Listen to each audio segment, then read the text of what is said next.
Iowa, he won by almost 10 points. He won by, I think, nine and a half. Yeah, so Emily, this is really the fundamental question. That when that happened, I was shell shocked. I thought, oh my gosh, we just elected a narcissist reality TV star as our president. This is a massive, crushing, screeching stop sign. Like everyone needed, in my opinion, should just stop what you're doing and just figure out what just happened. So then I started digging into the numbers and was like, how did this happen? Now, what are the mainstream media explanations for why Donald Trump is our president today? Russia? Russia. Oh yeah, that's a good point. That's a good question. So I think Russia's on the list. Working class white people. Fox News. Fox News, racism, Facebook, FBI, some combination of those things.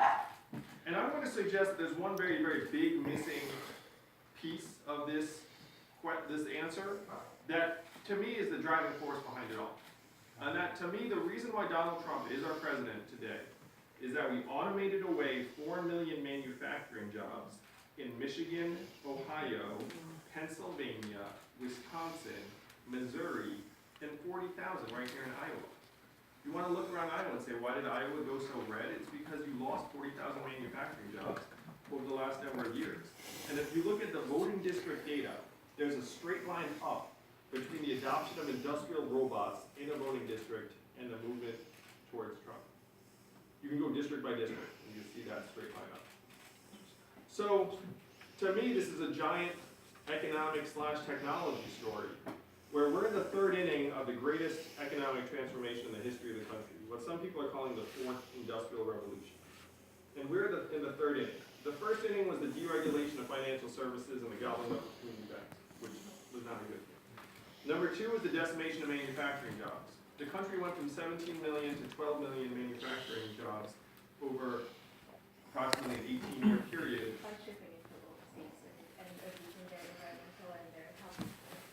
So the data, so what happened was, what got blamed for that job loss was a combination of globalization and immigration. But the facts actually say there was a bigger factor behind the loss of those 5 million jobs. That 80% of those lost jobs were because of automation of that manufacturing work. Where if you go into a factory today, 2 generations ago, it would have been wall-to-wall humans.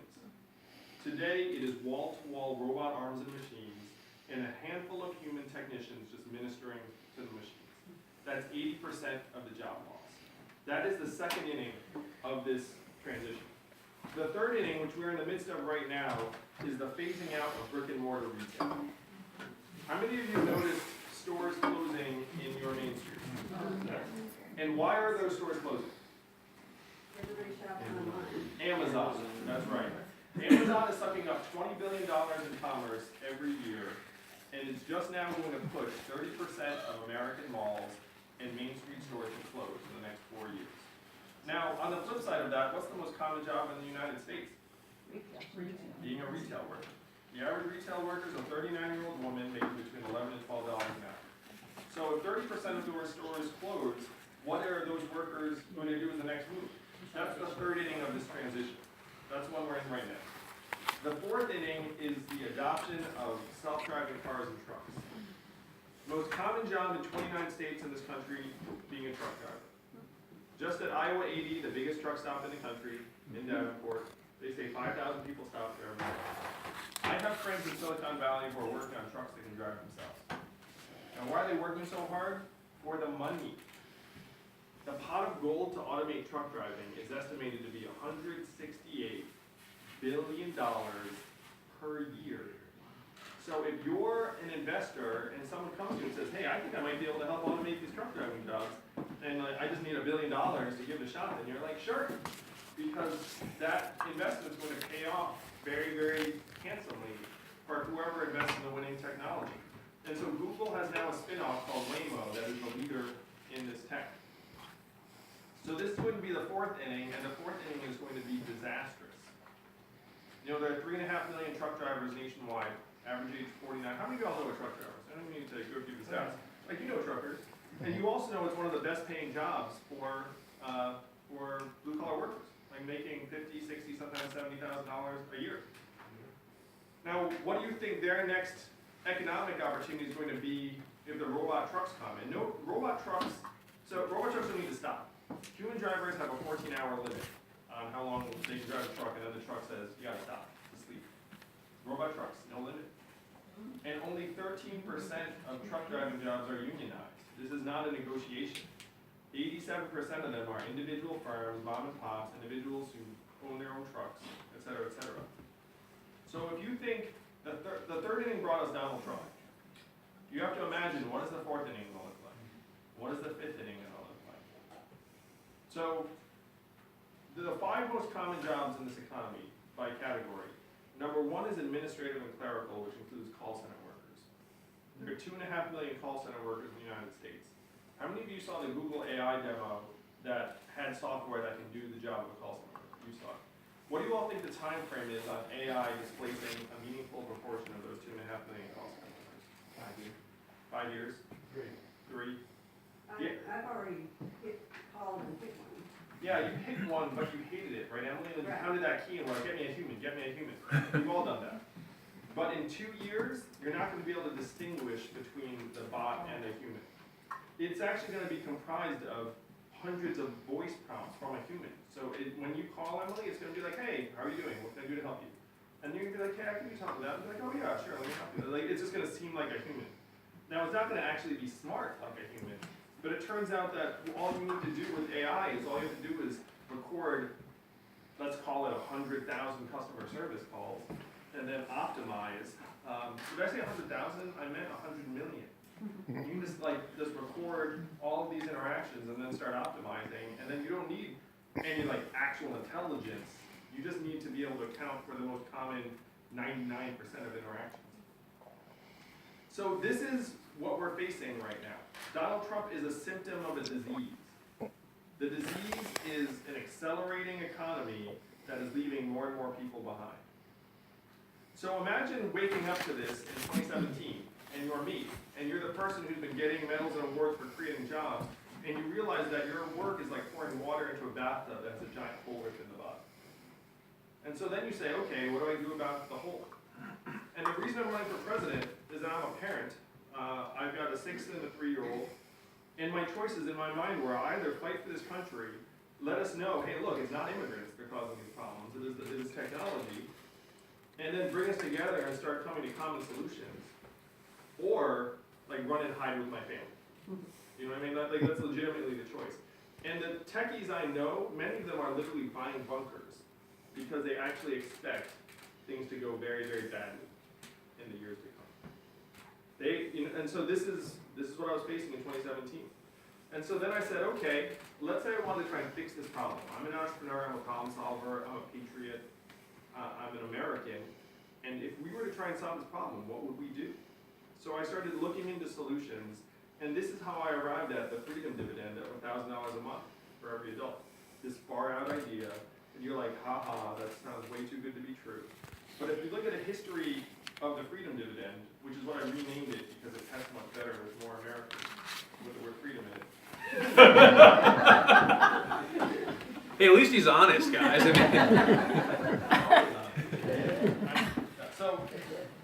So if you look at this idea, Thomas Paine was for it at the founding of the country, called it the citizen's dividend. Everyone should get a dividend as a citizen in the United States. Decades later, Martin Luther King championed it. 1967, the year before he was killed, he went around saying guaranteed minimum income is necessary for America. In the same era, Milton Friedman, the conservative economist, and 1,000 other economists signed a study saying this would be great for America. And there was so much consensus around it that it passed the House of Representatives twice in 1971 under Richard Nixon, called the Family Assistance Plan.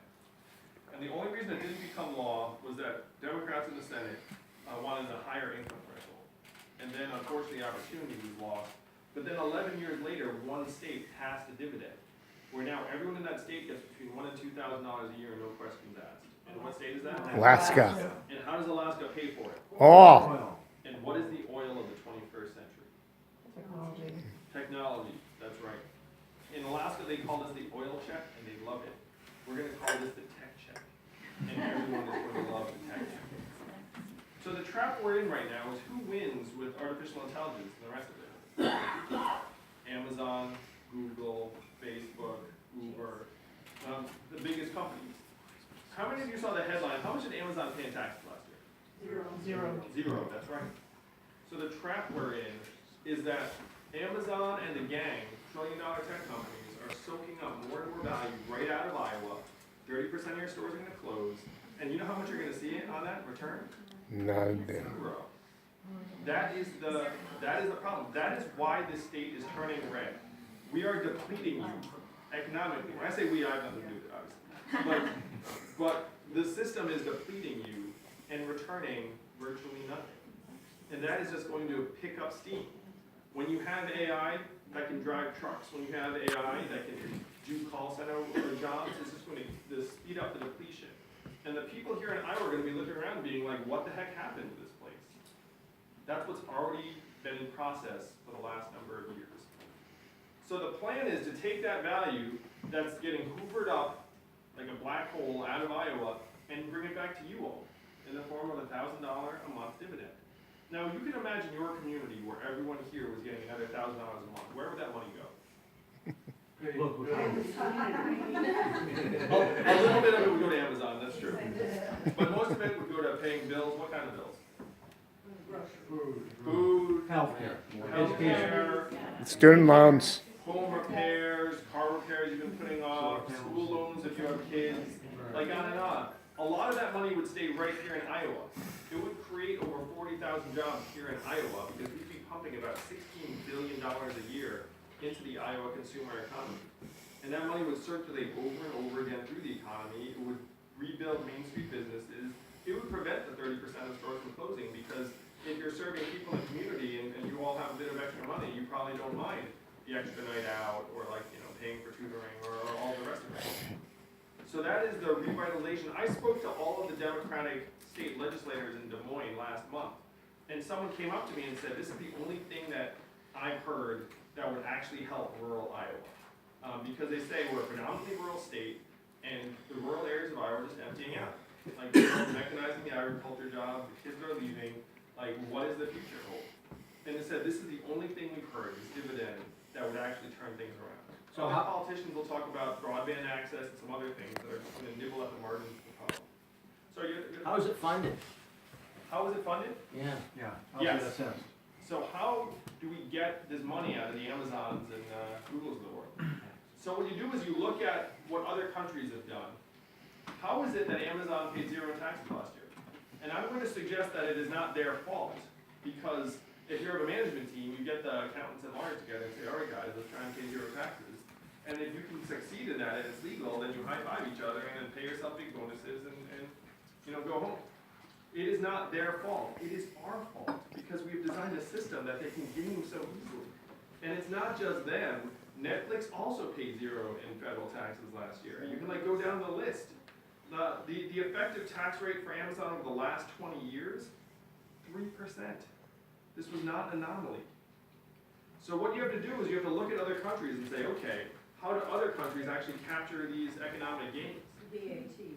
With a VAT, that's right, Emily. So what we do is we implement a value-added tax that will give everyone here in Iowa a tiny slice of every Amazon sale, every Google search, every Facebook ad, every robot truck mile.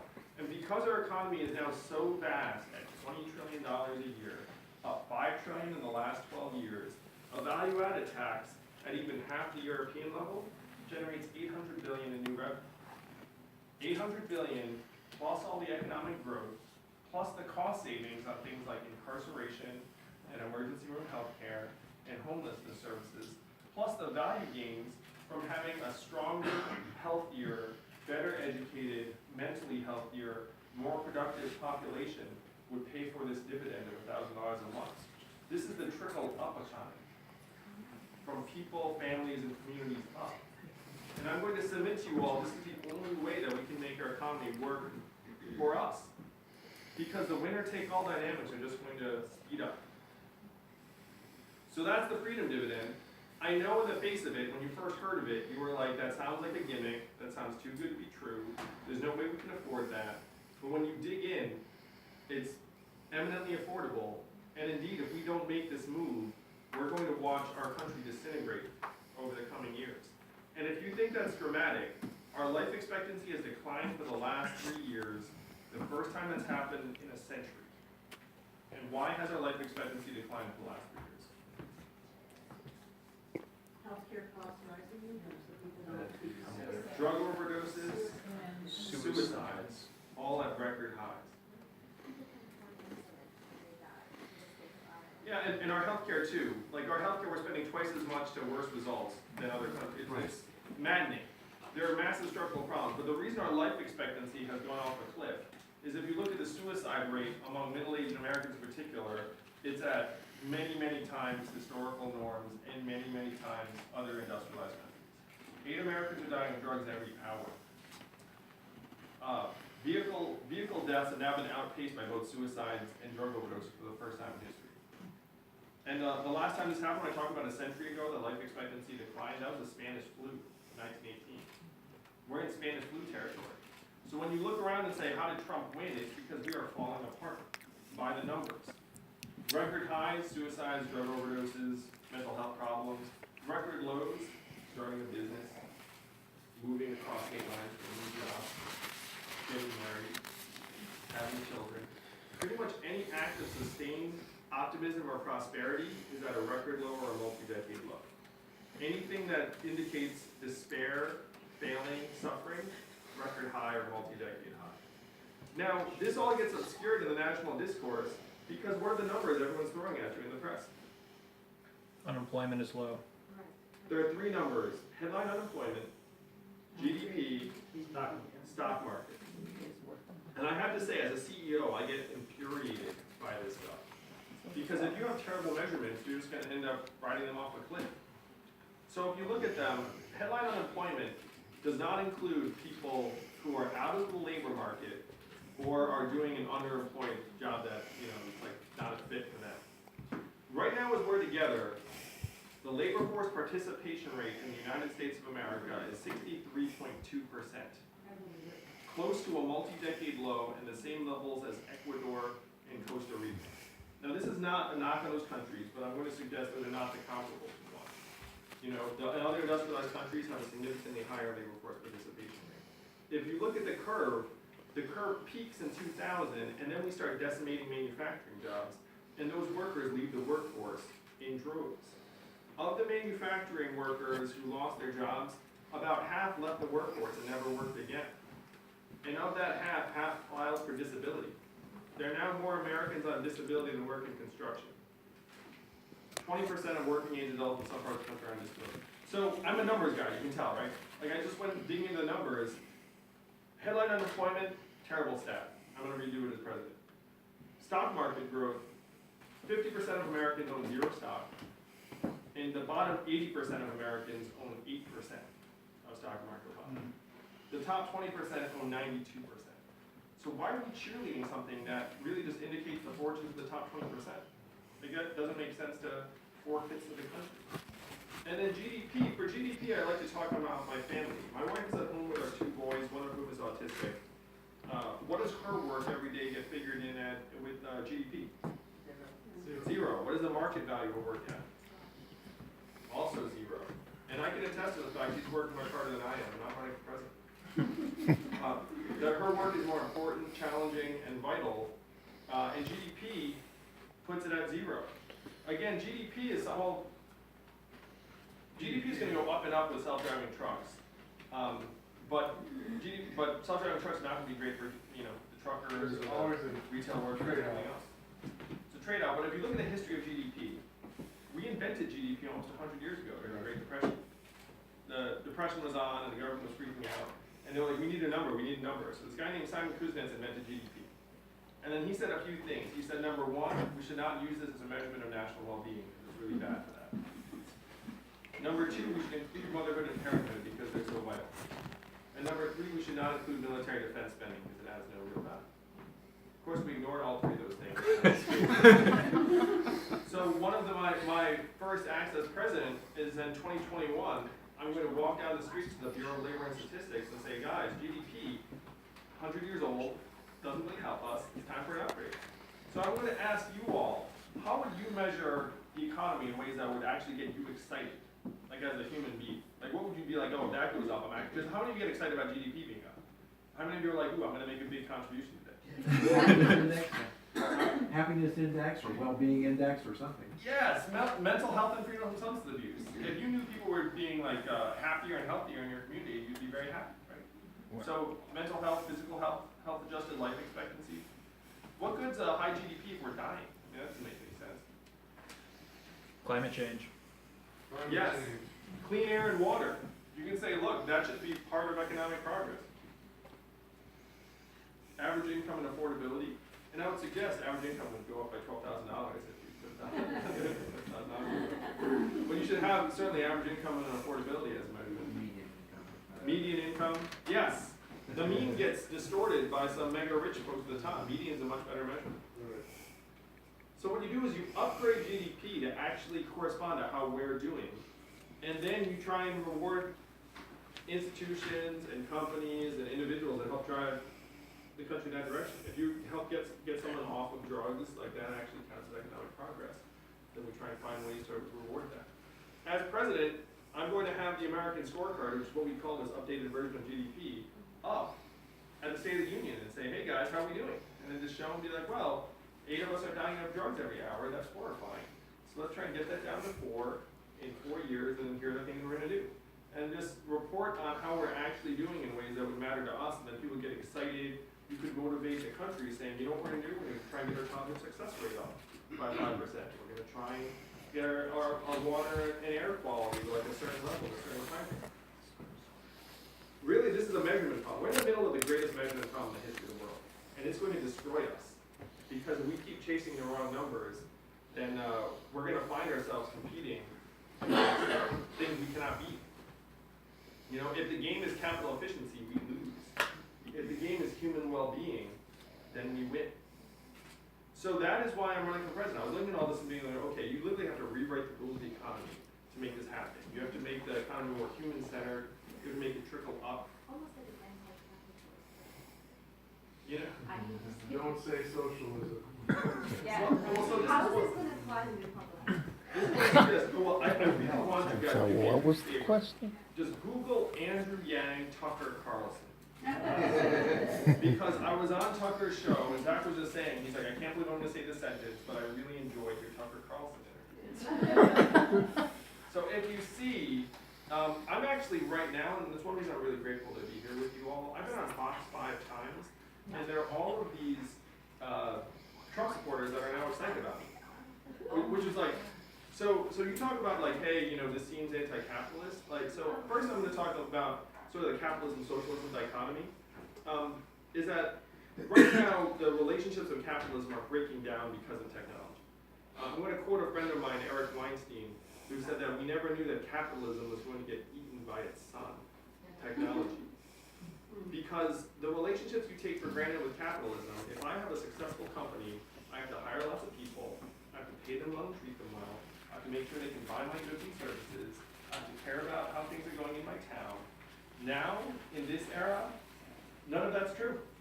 I can start a successful company, not hire lots of people.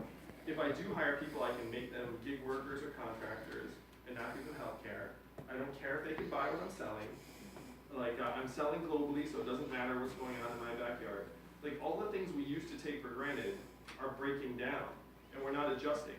And so we're stuck in this socialism, capitalism, like, dichotomy that no longer really works for us. So the big 3 moves I want to make, and if you go to my website, I've got 75 policy proposals. The big 3 are everyone gets $1,000 a month, freedom dividend, redefine GDP for human-centered progress, and number 3 is universal health care, Medicare for all. Because it makes no sense to have health care linked to your job when 94% of new jobs are temporary or gig or contractor jobs. That doesn't make any sense. And right now our health care is crushing us, where if we get sick or injured, we're more stressed out about paying for treatment and navigating the bureaucracy than we are getting well. And we're spending twice as much. So those are the 3 big moves. But your point, what was your name? I'm sorry. Noemi. So I'm actually getting tons of Trump supporters and Republicans and conservatives and independents behind me, and libertarians, because they love this idea of the freedom dividend and economic autonomy and everything else. What I need to do is I need to have people like you all, passionate progressives and liberals, see that this agenda is more transformatively good for us, human beings and families and women. And one of the things I say is, look, if the Democratic Party is going to empower women, nothing would empower women more than putting $1,000 a month in everyone's hands. Because there are thousands of women here in Iowa and millions around the country that are in exploitative or abusive jobs and relationships due to their lack of the economic freedom to be able to improve their situations. So we can talk about empowering women, or we can put $1,000 a month in everyone's hands, and then that would end up also recognizing and compensating women, at least in some small part, for the unrecognized and uncompensated work that we know women do the vast majority of in our society every day. So what I need to have progressives understand is like, look, this is the most progressive agenda that's been proposed in decades. But for whatever reason, the conservatives are loving me and getting excited about it, and I can't get on MSNBC. It's very confusing. I'm going to say that's about to change, because Chris Hayes just called, his producer just called 3 days ago and said like they want to have me on, like CNN's going to have me on. I just am about to clear, literally in 2 days, the donation threshold I need to make the Democratic primary debates. So everyone's going to see that, like, I'm going to be on the debate stage, so that MSNBC and CNN are like, all right, I guess we're going to have this guy on. But we're raising $30,000 a day right now in small dollar Is that donations. better than Bernie? It's not better than Bernie, but my fans are cheaper than Bernie. So I've got that going for me. Because the average donation is $16, and I think his is $27. But you know, still very, very exciting. And I think it is better than most of the other major candidates. Yeah. So I'm something of the new age Bernie, but younger, hipper, better head of hair.